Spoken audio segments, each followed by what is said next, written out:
Mpumalanga residents say they will shut down their Moloto Road. They are tired of delays in the building of the Moloto Rail corridor and they want President Cyril Ramaphosa to intervene. But without a rail network, communities are forced to use buses and taxis on the notoriously unsafe road.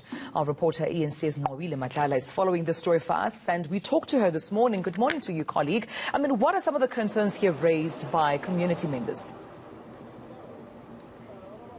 Well, not really, colleague. From where we are standing, we already know that this road was once called or dubbed, it still is dubbed the killer road. And even though they're saying that they are working on this road, the residents feel like it's been taking so long and the phases have taken so long that so much happens on the road and people continue to be in accidents. Just last week alone, they were counting a number of people that have been in accidents in this road. As we were parking here in the morning, just behind me, there was already an accident and we were parking here at 6 o'clock in the morning and already a woman was hit by a taxi. So a lot that the residents has already spoken about, and we already understand that a group of leaders, a group of activists are already in the union building. They're still waiting for the president to speak to them. It's the 34th day that they're still sitting there and sleeping at a tent. But joining me now is one of the NGO leaders in this community. And I just want to get from you, sir, what's the general feeling in the environment in this area with regards to the infrastructure?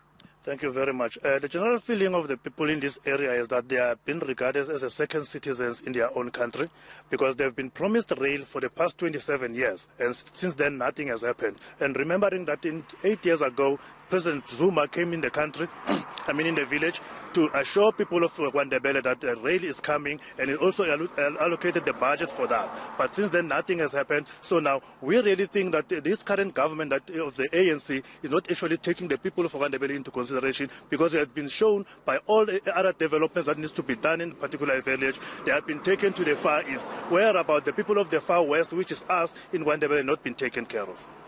But now I know that you work a lot with the youth. What kind of issues is the youth facing in this area with regards to economical growth and finding jobs?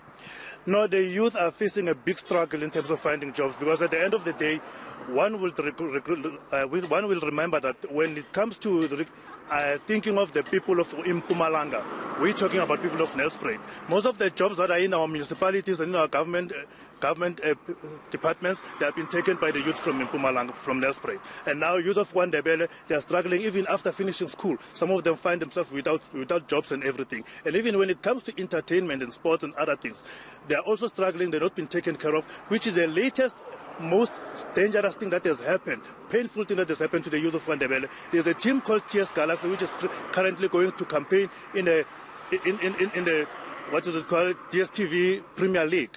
It's been taken down to Nelspruit, to Mbombela. Because we've got stadiums in Nqamhlanga, we've got stadiums at Kwaga, we've got stadiums in Falbank, Kameelrivier. All those stadiums have been left alone by our municipalities. They are not looking after them, they're not taking care of them, which results now to the team that is been brought to Nqobile by a son of the soil of Nqobile who says he wants to improve, at least give hope to the future, to the youth of Nqobile to say there can be something as well in future. But that dream now has been taken away by the same government that we're talking about. They put that down to Nelspruit. Then our youth is back to square one again. And education-wise, do you guys have access to any of those? We do. There's one university which is in Siyabuso. But then we don't have a technical in Nqamhlanga. The technical in Nqamhlanga has been closed. It's used as now as the head office of the metropolises. Now the youth of Nqamhlanga, they don't have any higher learning institute. Even the one in Siyabuso, you can go there today. 65% of the kids that are learning there, they're not the kids of Nqobile. Most of our kids here, they have to struggle and travel to Gauteng to get access to education. But then we have facilities here that has been built by the former Nqobile government as an educational facilities, but those facilities now are left alone. Kids are not working, kids are not getting education. We don't know what's going into the future. So basically that's the feeling of our youth here. Is for that matter, all different structures in Nqobile, we're now mobilizing to say it can't be correct that we can be regarded as second citizens in the country of our birth and every other opportunity that is available to us is being taken away. Thank you very much, sir, for joining us. Well, you can hear that, colleague, just the general feeling on the streets saying that some of the leaders feeling that they are being treated as second citizens. This is also based on the fact that this road itself should be a way for them to be thriving and a way for them to be going forward. But all they are given is basically no alternative, but rather the road that is a killer road. And also there's no option for them to perhaps use something like a rail where you can cut down already the travel time. Most of the people here wake up in the morning as early as 3 o'clock in the morning to try and get to Pretoria. If people here had something similar to what we have in Gauteng, where you had a Gaut train, you know for a fact that that would have cut down already on time in terms of transport.